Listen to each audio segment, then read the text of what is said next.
नमस्कार, मी विशाल पाटील। भारत आणि पाकिस्तानमधील संघर्ष हा काही नवा नाही। दोघेही देशांमध्ये या आधी देखील अनेकदा तणावपूर्ण परिस्थिती निर्माण झाल्याचं पाहायला मिळालंय। मात्र 22 एप्रिलला जेव्हा 4 दहशतवाद्यांनी पहलगाममध्ये हल्ला केला, त्यात 26 भारतीयांना आपला जीव गमवावा लागला आणि त्यानंतर भारतानं रणनीती आखत ऑपरेशन सिंदूर राबवलं आणि पाकिस्तानमधील दहशतवादी तळांना लक्ष्य केलं। यानंतर भारत आणि पाकिस्तानमधील संघर्ष टोकाला गेला। दोन्ही देशांकडून एकमेकांवरती हल्ले चढवण्यात आले। भारताच्या सक्षम युद्ध सामुग्री पुढे पाकिस्तानचा चीनी माल टिकू शकला नाही। भारतानं पाकिस्तानच्या हल्ल्यांना चोख प्रत्युत्तर देत त्यांचे हल्ल्याचे प्रयत्न चांगलेच हाणून पाडले। त्यांची HQ-9 सारखी प्रणाली देखील भारतानं उद्ध्वस्त करून टाकली आणि त्यानंतर 10 मे रोजी दोन्ही देशांमध्ये शस्त्रसंधी लागू करण्यात आलेली आहे। मात्र ते म्हणतात ना, कुत्र्याचं शेपूट वाकडं ते वाकडंच। शस्त्रसंधी लागू होऊन 3 तास होत नाहीत तोपर्यंत पाकिस्ताननं शस्त्रसंधीचं उल्लंघन केलं आणि त्यामुळे भारतानंही प्रत्युत्तर म्हणून पाकिस्तानच्या अनेक एअरबेसला नेस्तनाबूद केलं। तर भारत आणि पाकिस्तानमधील तणाव हा अद्यापपर्यंत निवळलेला नाही। भारताच्या ऑपरेशन सिंदूर नंतर पाकिस्तानकडून जे हल्ले करण्यात आलेले आहेत, त्यानंतर दोन्ही देशांमधील संबंध खऱ्या अर्थानं आणखी ताणले गेलेले आहेत। पाकिस्तानकडून होत असलेल्या हल्ल्यांना भारताकडून जशास तसं उत्तर दिलं जात आहे। तसंच आपण पाकिस्तानच्या मिराज या लढाऊ विमानाची कशा प्रकारे दुर्दशा केलेली आहे याचे पुरावेच भारतीय लष्करानं दिलेले आहेत आणि या संदर्भात भारतीय लष्कराच्या तिन्ही दलांनी संयुक्त पत्रकार परिषदही घेतली आणि याच पत्रकार परिषदेमध्ये भारतानं पाकिस्तानच्या मिराज या लढाऊ विमानाचे भग्न अवशेष दाखवून पाकिस्तानला अक्षरशः तोंड घशी पाडलाय। पाकिस्तानच्या हल्ल्यांना प्रत्युत्तर देण्यासाठी भारताची भक्कम संरक्षण प्रणाली महत्त्वपूर्ण ठरलेली आहे। तर भारताच्या भात्यातील कोणती अस्त्र पाकिस्तानला महागात पडली आहे ते देखील आपल्याला सगळ्यांना परिचित आहे। तर देशाचे पंतप्रधान नरेंद्र मोदी यांनी देशवासियांना संबोधित केलेलं आहे। एका बाजूला पाकिस्तानला सज्जड दम, तर संपूर्ण जगभरामध्ये भारताची ताकद नेमकी काय आहे हे दाखवून देण्याचा प्रयत्न त्यांनी या संबोधनाच्या माध्यमातून केला आणि याच संदर्भात अधिक चर्चा करण्यासाठी आपण आजच्या न्यूज प्लॅनेटमध्ये आमंत्रित केलेला आहे निवृत्त कर्नल मोहन काकतीकर यांना। त्याचबरोबर भाजपचे प्रवक्ते शिवराय कुलकर्णी आणि काँग्रेस प्रवक्ते गोपाळ तिवारी देखील आपल्या सोबत आहे। तिन्ही मान्यवरांचं मी यावेळेला स्वागत करतो आणि थेट मात्र कुठल्याही राजकीय चर्चेकडे वळण्याआधी सुरुवातीला निवृत्त कर्नल मोहन काकतीकर मी आपल्यापासून सुरुवात करेन। मोहन सर, संपूर्ण जगाला एक मेसेज जाणं, एक संदेश जाणं अत्यंत गरजेचं होतं की भारत जे आहे ते आता दहशतवाद विरोधामध्ये कुठल्या लेवलला जाऊ शकतं, काय कारवाई करू शकतं हे दाखवून देण्याचा प्रयत्न। तर दुसरीकडे पाकड्यांना इशारा देणं जे गरजेचं होतं की एका बाजूला ऑपरेशन सिंदूर हे केवळ स्थगित करण्यात आलेलं आहे, मात्र आम्ही अलर्ट मोडवरती आहोत याचा संदेश आज पंतप्रधानांनी थेटपणे पाकिस्तानला देत असताना आपल्या तिन्ही दलांनी केलेली जी कारवाई आहे, संयुक्तिकरित्या केलेली योग्य अशी ही कारवाई, ज्यामुळे पाकिस्तानचा सुपडा साफ करण्यामध्ये भारताला यश आलेलं आहे। मोहन सर, आज जे आपल्या पंतप्रधानांनी एक फार इफेक्टिव्ह जे लेक्चर दिलं त्याच्यामध्ये सगळ्यात महत्वाचा पॉइंट त्यांनी हे सांगितलं की आतापर्यंत हे न्यूक्लिअर ब्लॅकमेलचा मुद्दा नेहमी पुढे यायचा आणि त्याच्यामुळे आपल्या ऍक्शन्स त्याच्यामुळे अफेक्टेड व्हायचे। अगदी क्लिअर कट टर्म मध्ये सांगितले की नो न्यूक्लिअर ब्लॅकमेल। बरोबर। आणि सेकंड थिंग त्यांनी जे सांगितले आहे की आम्ही सरकार आणि टेररिझम ऍक्टिव्हिटी याच्यात डिफरन्स करत नाही। म्हणजेच काय की terrorism activity will be considered as त्या देशाची ती ऍक्शन आहे असं समजून आम्ही त्यांच्यावर हल्ले करू, ही एक फार महत्वाची गोष्ट सांगितलेली आहे। याच्यापूर्वी टेररिस्ट ऑर्गनायझेशन्स आणि सरकार, पाकिस्तानी सरकार हे नेहमी पाकिस्तान सरकार दाखवायचा प्रयत्न करायचं की आम्ही त्यांच्या बरोबर नाहीये, पण प्राईम मिनिस्टरनी अगदी क्लिअर टर्म्स मध्ये सांगितलंय की सरकार आणि टेररिस्ट ऑर्गनायझेशन यांना आम्ही सेपरेट लेखत नाही।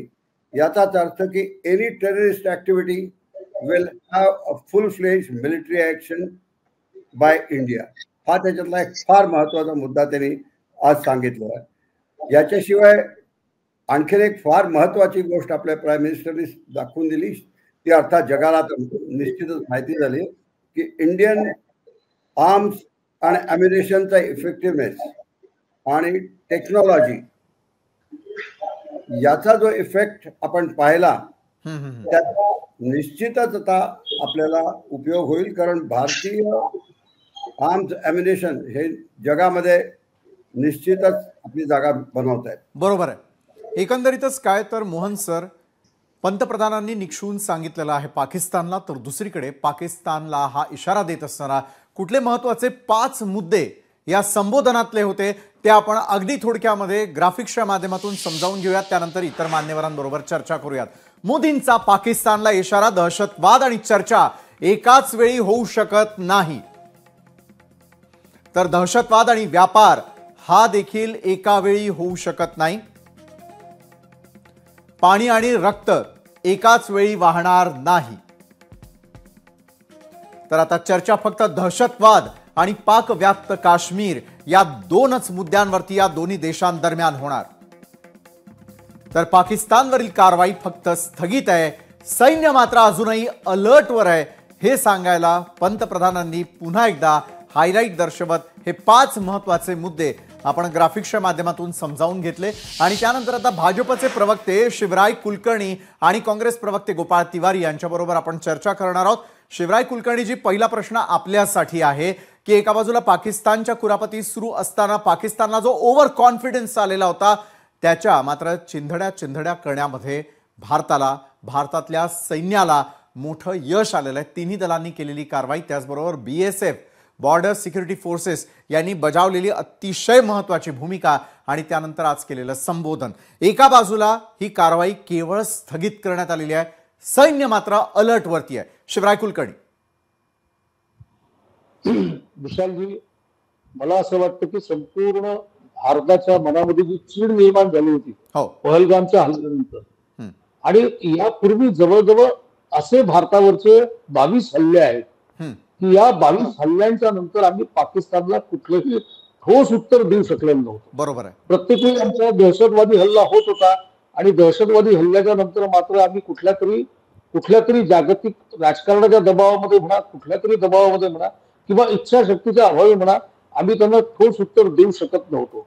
बरोबर. पंतप्रधान नरेंद्र मोदींनी या दोन्ही दहशतवादी हल्ल्यांच्या वेळी पहिल्यांदा सर्जिकल स्ट्राईक केला, आता एअर स्ट्राईक झाला त्यानंतर, आणि त्यानंतर आता ऑपरेशन सिंधूच्या निमित्ताने पाकिस्तानला वेळेच्या वेळी तुम्ही जर दहशतवादाचं काम आमच्या देशामध्ये तुमच्या फॅक्टरीतून माल जर इकडे पाठवाल आणि दहशतवाद जर तुम्ही चालू ठेवला तर त्याचं उत्तर ठोस दिलं जाईल, हे मोदीजींनी आणि या देशाच्या सैन्याने दाखवून दिलेलं आहे. बरोबर. प्रखर इच्छाशक्ती त्यासाठी लागते. 100हून अधिक आतंकवादी मारले गेले आहेत. त्यांचे सगळे आतंकवादाचे जे प्रशिक्षण केंद्र आहेत ते उडवले गेले आहेत. आणि मला असं वाटतं की 2 दिवसामध्ये 3 दिवसामध्ये अतिशय मोठी उपलब्धी, आणि आता जे तुम्ही 5 मुद्दे सांगितले अत्यंत प्रभावी 5 मुद्दे, की आम्ही कुठल्याही परिस्थितीमध्ये व्यापाराबद्दल चर्चा करणार नाही. विश्वसमूहाला एक आणखी महत्वाचं वाक्य त्यामध्ये विशालजी आपण जोडलं पाहिजे की मोदीजी आपल्या भाषणामध्ये अत्यंत ठणकावून स्पष्टपणे त्यांनी सांगितलं की आम्ही विश्वसमूहालाही सांगू इच्छितो की यानंतर आमची चर्चा होईल ती केवळ आणि केवळ आमचा भाग असलेला POK आणि पाकिस्तान स्पॉन्सर्ड दहशतवाद जो आहे, दहशतवाद म्हणजे सरकार आणि सरकार म्हणजे दहशतवाद पाकिस्तानचं, हे दोघेही एकाच नाण्याच्या 2 बाजू आहेत. हे अत्यंत स्पष्ट शब्दामध्ये आज मोदीजींनी माननीय पंतप्रधानांनी सांगितलेलं आहे. त्याच्यामुळे यानंतर चर्चा होणार ती केवळ POK वर होणार. चर्चा होणार तर ती आतंकवादावर, दहशतवादावर होणार. बाकी ट्रेडच्या संदर्भात चर्चा होणार नाही. आमची पाण्याविषयीची जी नीती आहे की 4 भाग पाणी तुम्ही वापरा, 5 भाग पाणी तुम्ही वापरा आणि 1 भाग आम्ही वापरू, पाणी आमचं आणि हक्क तुम्ही दाखवणार, या सगळ्याच्या बाबतीत पुनर्विचार करून कणखरपणे कशा पद्धतीने पाकिस्तानला जेरीस आणायचं याची एक दीर्घकालीन व्यूहरचना आमच्या भारताच्या प्रशासनाने, भारताच्या म्हणजे पंतप्रधानांनी आणि भारताच्या सैन्याने एक दीर्घकालीन योजना तयार केली आहे. आणि त्या अंतर्गत पाकिस्तानला दहशतवाद समाप्त करण्यासाठी जेरीस आणलं जाईल, असं आजच्या त्यांच्या भाषणातल्या आशयावरून आपल्याला सगळ्यांना स्पष्ट दिसत आहे. नजीकच्या काळामध्ये लवकरात लवकर या गोष्टी स्पष्ट होत जातात. बरोबर आहे. काँग्रेस प्रवक्ते गोपाळ तिवारी मी आपल्याकडे येईल. शिवराय कुलकर्णी यांनी देखील त्या 5 मुद्द्यांचं समर्थन केलेलं आहे. दुसरीकडे मात्र पंतप्रधानांच्याच आज झालेल्या संबोधनातला आणखी एक महत्त्वाचा विषय आणि तो म्हणजे पाकिस्तानचा समोर आलेला दहशतवादासंदर्भातला त्या ठिकाणची जी जमीन आहे त्याचा दहशतवाद पुरस्कृत जमिनीचा जो आहे तो देखील एक मुद्दा उपस्थित करण्यात आला की ज्या वेळेला मारले गेलेले त्या ठिकाणचे आका असतील त्यांच्यासाठी ज्या वेळेला पाकिस्तानचं सरकार पुढाकार घेतं त्या ठिकाणचे ऑफिसर्स येतात आणि त्या ठिकाणी जर शेवटच्या क्षणाला निरोप देताना जर ते असतील म्हणजेच काय तर पाकिस्तान पुरस्कृत दहशतवाद पुन्हा एकदा जगासमोर आलेला आहे असं म्हणायचं का आणि आता आपल्याला कायमस्वरूपी अलर्ट मूडवरतीच राहावं लागणार आहे का? गोपाळ तिवारीजी. विलासजी, आपण सगळ्यांनी पंतप्रधानांचं भाषण ऐकलं आणि आता आपण हे देखील मान्य केले की पंतप्रधानांनी पाकिस्तानची जी सेना आहे ती दहशतवाद्यांना साथ देते हे स्पष्ट झालेलं आहे. काल परवा सोफिया कुरेशी यांनी मिस्रींनी देखील ते फोटोग्राफ दाखवले की त्या ठिकाणी खतरनाक आतंकवाद्याच्या फ्युनरलला तिथली सेनाचे अधिकारी कसे उपयोग होते. आता हे सगळीकडे एकीकडे आपण मान्य करताना आता आपण या मोडवर होतो की देशात संपूर्ण विरोधी पक्षांचं सगळ्यांचं ऐक्याचं वातावरण होतं, संपूर्ण अधिकार त्यांना दिलेले होते. आजच हा धडा शिकवणं खूप गरजेचं होतं असं प्रत्येक भारतीयाच्या मनात वाटतं. कारण ज्या पद्धतीने आपल्या माता भगिनी त्या ठिकाणी 26 मारल्या गेल्या त्यावेळेला जेव्हा काही गोष्टी समोर आल्या तेव्हा त्यांचे डिजिटल फुटप्रिंट समोर आल्याचे म्हटलं गेलं, त्यांचं लोकेशन त्या ठिकाणी ट्रेस झाल्याचं म्हटलं गेलं, असे खुलासे. मग त्या 4-5 नराधमांना आपण आपल्या ताब्यात का नाही घेऊ शकलो हा एक मुद्दा. त्याच्यानंतर आपण त्यांच्याविषयी काय कारवाईची मागणी केली. आपण एकीकडे म्हणतोय पाक व्याप्त काश्मीर बाबत चर्चा होतील तर अमेरिकेचे डोनाल्ड ट्रम्प ह्या पद्धतीने ट्विट करतायत, ते आपल्याला समजूत घालतायत आणि त्याविषयी आपण खरं तर आज त्यांना देखील उत्तर देणं गरजेचं होतं की आमच्या भारताच्या आणि पाकिस्तानच्या मध्ये तिसऱ्या राष्ट्रांनी ढवळाढवळ करू नये. आणि हजार वर्षाचा कुठला प्रलंबित हा प्रश्न आहे. साधी गोष्ट आहे, कसा 1000 वर्षाचा प्रलंबित प्रश्न आहे पाकिस्तानचा आणि काश्मीर भारताचा. आपल्याला स्वातंत्र्य कधी मिळालं, भारत आणि पाकिस्तान स्वतंत्र कधी झाले आणि हे सगळं करून एका कुठल्या तरी मोठ्या राष्ट्राच्या दबावाखाली आपण हा निर्णय घेतो का? त्यांचा कॉन्फिडन्स कमी झाला कसं म्हणायचं का? त्यांना $1 बिलियन आता आंतरराष्ट्रीय नाणेनिधीने दिलं, त्याच्यात आपला भारताचा प्रतिनिधी गेले 4 दिवस उपस्थित नाहीये. इंटरनॅशनल मॉनिटरी फंड मध्ये त्यांना पैसा मिळतोय ते म्हणजे त्यांना त्या ठिकाणी आपण चायना तर सरळ साथ देते. आज रशिया पण आपल्या सोबत नाहीये, जो रशिया गेल्या अनेक वर्ष ठामपणे आपल्या सोबत उभा राहायचा. हे सगळं करत असताना आपण स्वतःची ज्या कृतीला अजून एक अंजाम देण्याची गरज होती. आणि खरोखर म्हणजे ज्या पद्धतीने मोदीजींनी जे सांगितलं की पाताळातनं त्यांना हुडकून काढू, जे अद्दल अशी घडवू की त्यांच्या कल्पनापेक्षा बाहेर होईल. आणि हे सगळं आपण म्हणजे बाकीचं सगळं जाऊन द्या, किमान 2014 नंतर मोदीजी आले, त्याच्यानंतर 16चा उरीचा हल्ल्यानंतर आपण काय केलं? नोटबंदी केली. तेव्हा त्याच्यानंतर 3 महिन्यात 4 महिन्यात 2-2 हजारच्या नोटा दिसल्या त्यांना. त्याच्यानंतर ISI ला आपण पठाणकोट एअर स्टेशनला भेट द्यायला परवानगी दिली. त्याच्यानंतर 16 मध्ये जी हा हल्ला झाला आणि 19 मध्ये जो पुलवामाचा हल्ला झाला त्या ठिकाणी पण आपण काही करू शकलो नाही. आज मितीला 2019च्या पुलवामाच्या हल्ल्याच्या बाबत आपण किती लोकांना त्या ठिकाणी दोषी ठरवलं, किती लोकांना त्याच्यावर त्यांची जबाबदारी निश्चित केली, हे सर्व प्रश्न आहेत ना. हे सगळं करत असताना आपण 14च्या उरी हल्ल्यानंतर पण मोदीजी साहेब म्हटले होते की खून और पाणी एक साथ नहीं बह सकता. मग इतक्या दिवसात आपण सिंधूचं पाणी अडवण्याकरता काय केलं हे बोलले होते ना त्यावेळेला. आणि मग गोपाळ तिवारीजी, एका बाजूला करणी आणि कथनीमध्ये हा फरक आहे असं तुम्हाला नेमकं सूचित करायचं आहे का? आणि जे प्रश्न तुम्ही उपस्थित केलेले आहेत हे थेट तुम्ही पंतप्रधानांवरती उपस्थित करताय. शिवराय कुलकर्णी या संदर्भातलं उत्तर देतीलच, मात्र तत्पूर्वी 10 नक्कीच सेकंद मला पूर्ण करून द्या. बोला. आपण त्यांना म्हणतो टेरर अँड ट्रेड आणि 2014 आणि 16 19 नंतर देखील म्हणजे 16 आणि पुलवामाच्या हल्ल्यानंतर देखील आपण पाकिस्तानचा आपल्या देशोधडीला कांदा उत्पादक शेतकरी लावले आणि पाकिस्तानचा कांदा आयात करत होतो, आपण साखर आयात करत होतो. म्हणजे हे कशातच होतं की हे म्हणजे बोले तैसा चाले त्याची वंदावी पावले म्हणतात. 100% आज मोठी संधी होती की पाकिस्तानला कायमस्वरूपी धडा शिकवण्याची आणि त्यांचे अतिरेकी आपल्या ताब्यात घेण्याची, जे ह्या 4 जण आणि खरं त्यांना फासावर लटकवलं असतं तर आज खऱ्या अर्थानं आमच्या माता भगिनींचा कुंकवाचा अभियान त्यांना न्याय देऊ शकलो असतं असं मला वाटतं.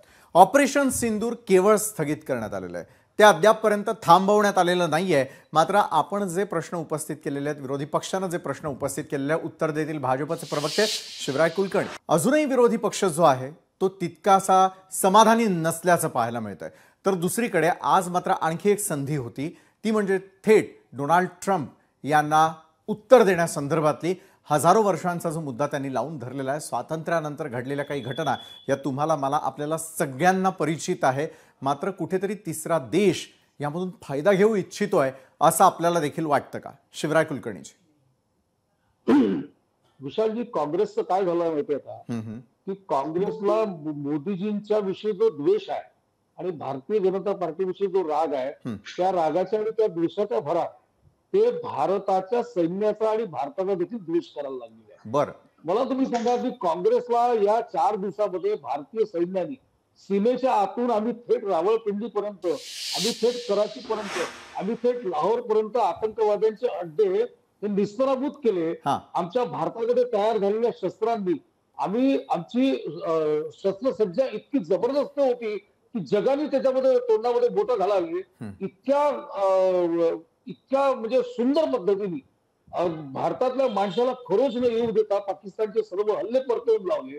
या 4 दिवसामध्ये दहशतवादाच्या नावाखाली पोचणारे जे तिथले सगळे 100हून अधिक आतंकवादी आहेत, त्यांना सगळ्यांना यमसदनामध्ये आमच्या सैन्याने पाठवलं. त्या सैन्याच्या कौतुकाचा एकही शब्द आम्ही बोलत नाही. त्या सैन्याचं अभिनंदन करण्याचं भान देखील काँग्रेसला राहत नाही. हे अत्यंत दुर्दैवी आहे. आणि मग त्यातले खुसपट काढायचे. अहो, आजच्या मोदीजींच्या भाषणामध्ये छोट्या बालकांना देखील समजतं की त्यांनी अत्यंत स्पष्ट शब्दांमध्ये केवळ पाकिस्तानला नाही तर संयुक्त राष्ट्राच्या समूहांना देखील ठणकावलेलं आहे की कुठल्याही अणुबॉम्बच्या ब्लॅकमेलिंग आण्विक युद्धाची भीती दाखवून जे ब्लॅकमेलिंग केलं जातं ते आम्ही खपवून घेणार नाही. ट्रेड आणि टेरर या दोन्ही गोष्टींची चर्चा होणार नाही, एकत्र होणार नाही. हे कोणाला सांगितलं आहे? हे सांगितलं ज्यांना सांगायला पाहिजे त्यांना सांगितलेलं आहे. असं आहे की यांना पहिले ज्यावेळी युद्धाची भाषा बोलायला लागलो तेव्हा यांनी मोदीजींचं सरसकटचं जुदा केलं. त्यांचा चेहरा नसलेला एक फोटो काँग्रेसनी प्रकाशित केला.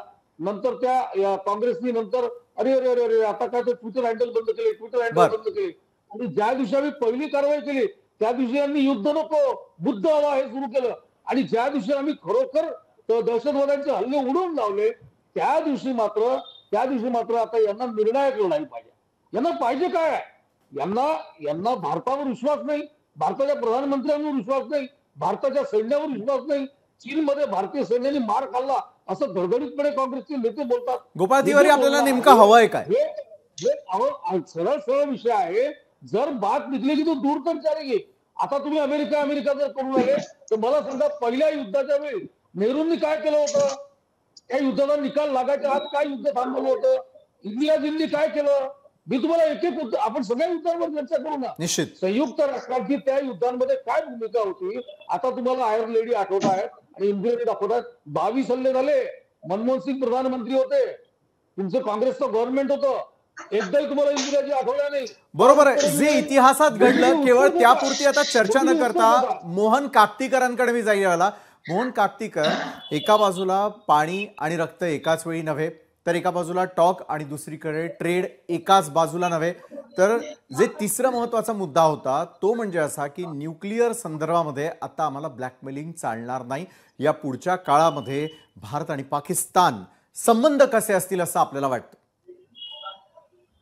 याच्यामध्ये पाहण्यासारखी गोष्ट एक आहे की आपण आतापर्यंत जे पाहिलं की जेव्हा हिंदुस्थान पाकिस्तानाचं जेव्हा मिलिटरी कॉन्फ्लिक्टचं जेव्हा डिस्कशन होतं तेव्हा नेहमी हे पाहिलं जातं की 2 न्यूक्लिअर पॉवर नेशन्स आहेत आणि त्यांचा conflict can culminate into nuclear war असं विचार केला जातो.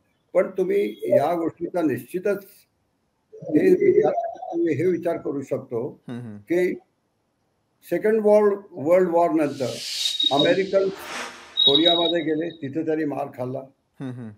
अमेरिकन्स व्हिएतनाममध्ये गेले, तिथे त्यांनी मार खाल्ला. तिथं त्यांनी न्यूक्लिअर वेपन्स यूज केले नाहीत. आता Russia for last 3 years fight करतोय, परंतु तिथं त्यांनी न्यूक्लिअर वेपन्स वापरले नाहीत. आपल्याला हेच निश्चित का म्हणायचं की पाकिस्तान भारताविरुद्ध न्यूक्लिअर वेपन्स वापरेल हे जरूर आहे. याच्यामध्ये एक गोष्ट आहे की या कॉन्फ्लिक्टमध्ये both the countries have nuclear weapons, no doubt. But परंतु use of nuclear weapons is such a complicated issue that nobody easily can use it against others. अर्थात याच्यामध्ये ही थोडंसं आपल्याला सिरियस विचार करण्यासारखं आहे की जेव्हा आपण रावळपिंडीवरती एअर अटॅक केला आणि नूरखान बेसवरती अटॅक केला, तिथून फार जवळ म्हणजे जवळजवळ रफली अराउंड 40 किलोमीटर वरती त्यांची न्यूक्लिअर एस्टॅब्लिशमेंट होती. आणि त्याच्यामुळे पाकिस्तानमध्ये निश्चितच पॅनिक निर्माण झाली होती. आणि मार्को रुबियोने जेव्हा सांगितलं की यू मस्ट स्टॉप इट, त्याच्या मागे कदाचित हा एक इश्यू होता की पाकिस्तान न्यूक्लिअर एस्टॅब्लिशमेंट जरी ऍक्सिडेंटली आपण त्याच्यावर अटॅक केला तरी might result into a nuclear war. अर्थात याचा पूर्णपणे जर आपण विचार केला तर मला असं वाटत नाही की Pakistan would go for a nuclear action, because ultimately आपल्याकडे जी न्यूक्लिअर पॉवर आहे आणि आपल्याकडे डिलिव्हरी सिस्टीम्स आहेत ज्या त्यांच्याकडे नाही आहेत, तेव्हा आपल्या इव्हन न्यूक्लिअर कॉन्फ्लिक्टमध्ये सुद्धा आपल्याकडे फार अपर हँड आहे त्यांच्यापेक्षा. तेव्हा Pakistan also will think a number of time. याच्याशिवाय मी आणखीन एक गोष्ट सांगू इच्छितो की आता एका स्पीकरने सांगितलं की या 4 लोकांना का नाही पकडलं, त्यांना का फाशी दिलं नाही. You must look at it at a larger picture. We have struck at their bases. We have struck at the headquarters of major 5 terrorist organizationच्या हेडक्वार्टर्सला आपण नेस्तनाबूत केलं. आणि एक 4 माणसांना आपण का पकडलं नाही, बिकॉज यू हॅव टू, तुम्हाला हे लक्षात घेतलं पाहिजे की जी माउंटेनस टेरेन आहे, जंगल आहे, डीप जंगल आहे, सेकंडरी जंगल आहेत, अशा परिस्थितीत 4 माणसांची चा ग्रुप आहे तो पुन्हा आपल्याला सब ग्रुपमध्ये डिवाइड करू शकतो. आणि अशा परिस्थितीत शक्य आहे की त्यांना ते कदाचित स्लिप होऊन जाऊ शकतात. International border cannot be held every inch like somebody can see. Mountainous terrain आणि जंगल टेरेन, अशा वेळेला हे पॉसिबल नाही. पण you must look at it larger picture. We have struck at their heart, we have struck at their headquarters, we have आपण त्यांचे 100 terrorist major terrorist 100 लोकांना आपण डिस्ट्रॉय केलेलं आहे. तर हे आपण पाहायला हवं. आणि या अशा परिस्थितीत मागच्या वेळेला काय झालं किंवा आता काय झालं किंवा जेव्हा मुंबईवरती अटॅक झाला तेव्हा काय झालं, याच्यावरती आपण जास्त लक्ष न देता सध्याच्या परिस्थितीत सगळ्यांनी खंबीरपणे आपल्या देशाच्या आणि आपल्या आर्म फोर्सेसच्या मागे उभारलं पाहिजे. दॅट इज हे आपलं असलं पाहिजे आणि सगळ्यांनी त्याच विचार केला पाहिजे. बरोबर आहे. जसं मगाशी तुम्ही आता उल्लेख केला की एका ब्रॉडर पर्स्पेक्टिव्हनं आपण हे सगळं पाहणं गरजेचं आहे. काँग्रेस प्रवक्ते गोपाळ तिवारी, मी आपल्याकडे येईल. गोपाळ तिवारी, जे आत्ता खरं तर राजकारणाची वेळ नसून देशासाठी आपण सगळ्यांनी एकत्रपणे उभं राहणं हे अत्यंत गरजेचं आहे.